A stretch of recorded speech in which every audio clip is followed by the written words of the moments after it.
ओम नमः शिवाय।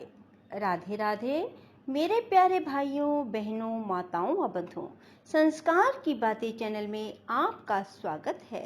बंधुओं, आज ज्येष्ठ मास बड़ा सोमवार, आज सोम प्रदोष है। बंधुओं, आज सोमवार को सोम प्रदोष पड़ रहा है।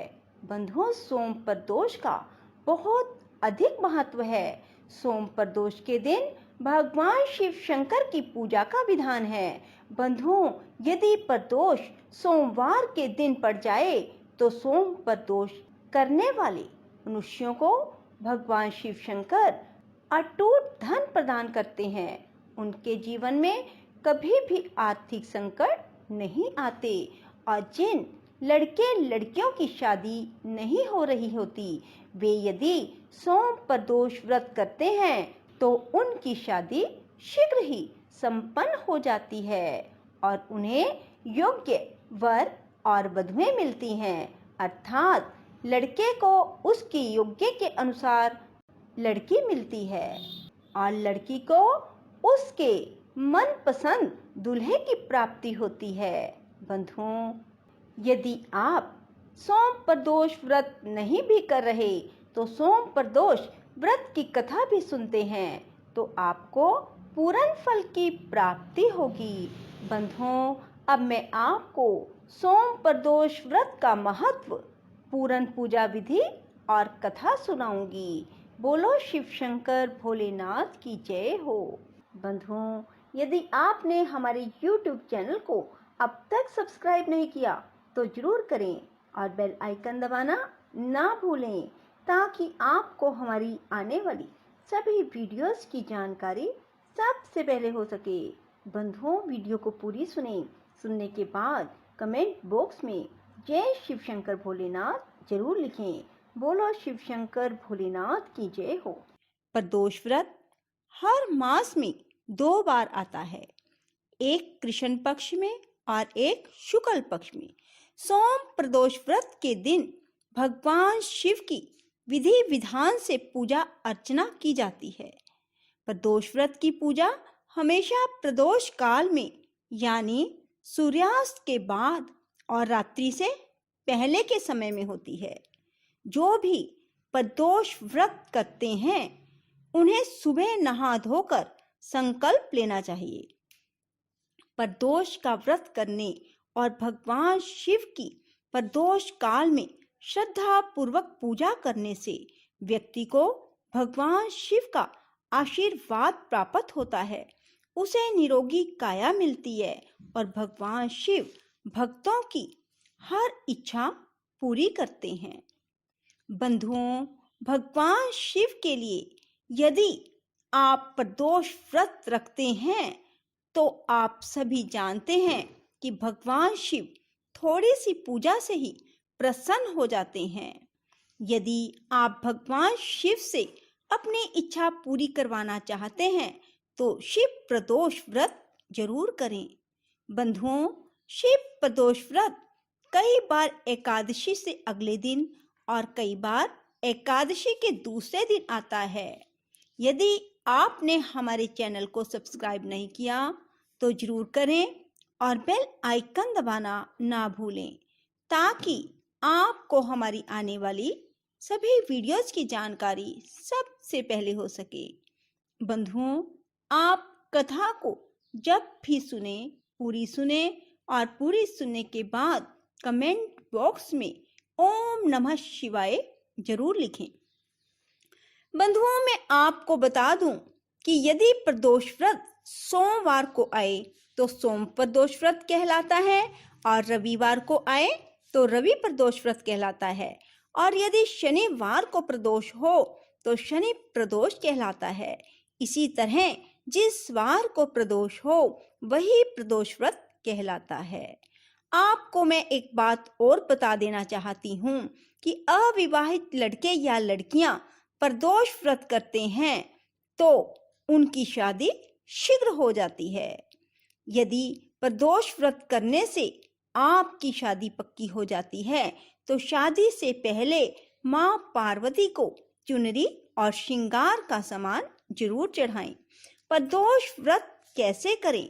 प्रदोष व्रत वाले दिन सुबह जल्दी उठें, स्नान करें।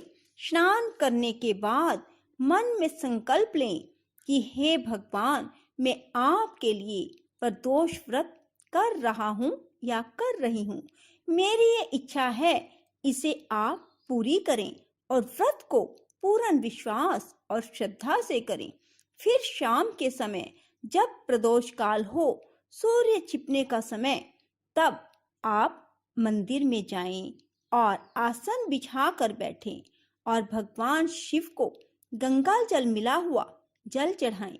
फिर गाय का दूध चढ़ाएं, फूल, बेलपत्र, फल, आक, धतूरा, भांग चढ़ाएं और फिर भगवान को खीर का भोग लगाएं। वहां बैठकर शिव प्रदोष की कथा सुने और फिर कपूर से आरती उतारें।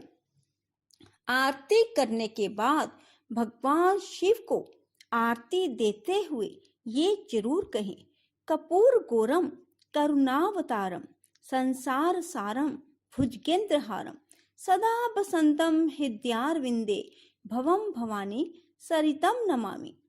फिर हाथ में जल लेकर भगवान से प्रार्थना करें कि हे भोलेनाथ, आपकी जो पूजा अर्चना मैंने की सब आपके अर्पण।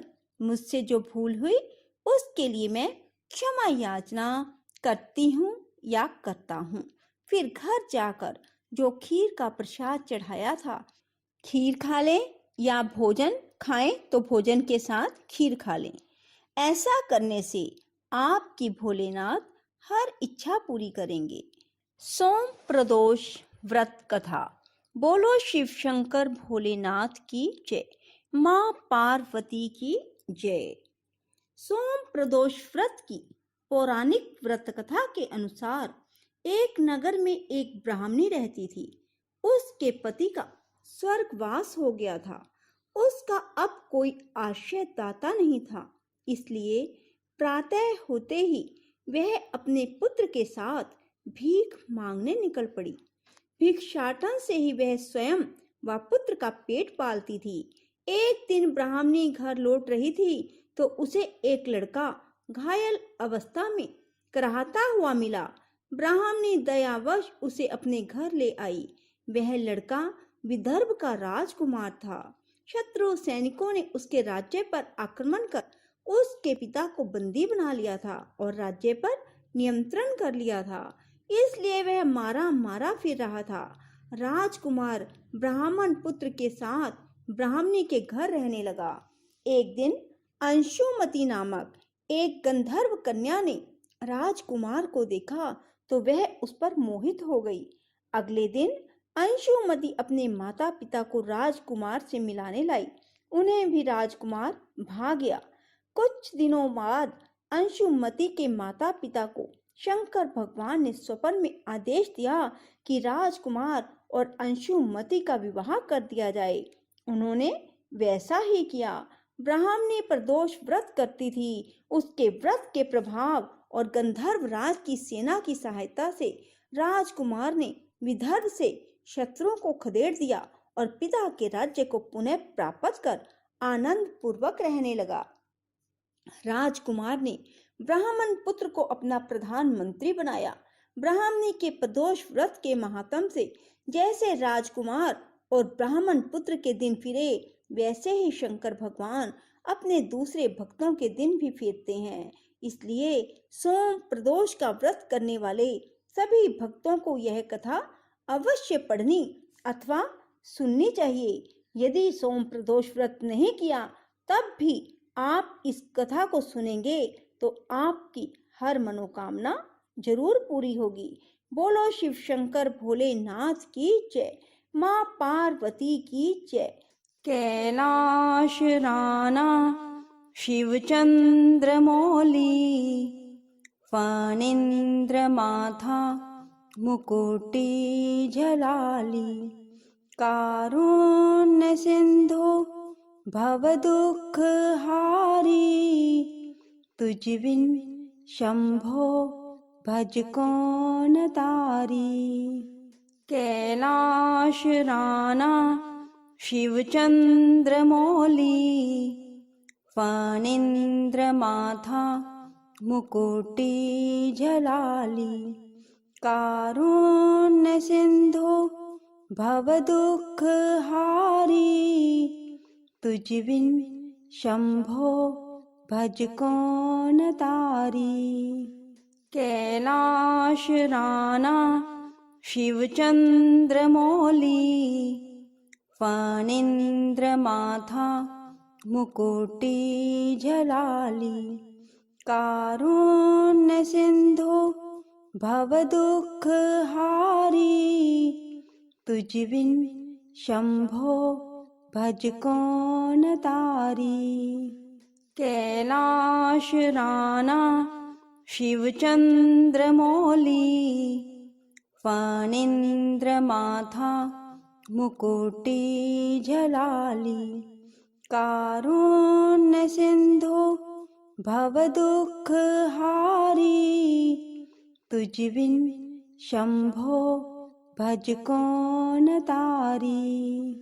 कैलाश राना शिवचन्द्रमौली फणीन्द्रमाथा मुकुटिजलाली कारुण्यसिन्धो भवदुःखहारी तुझ बिन शंभो भज कौन तारी। कैलाश राना शिवचन्द्रमौली फणीन्द्रमाथा मुकुटिजलाली कारुण्यसिन्धो भवदुःखहारी तुझ बिन शंभो भज कौन तारी। राधे राधे, जय श्री कृष्णा। बंधुओं, यदि आपको हमारी वीडियो पसंद आए तो इसे लाइक करें और शेयर भी जरूर करें। धन्यवाद।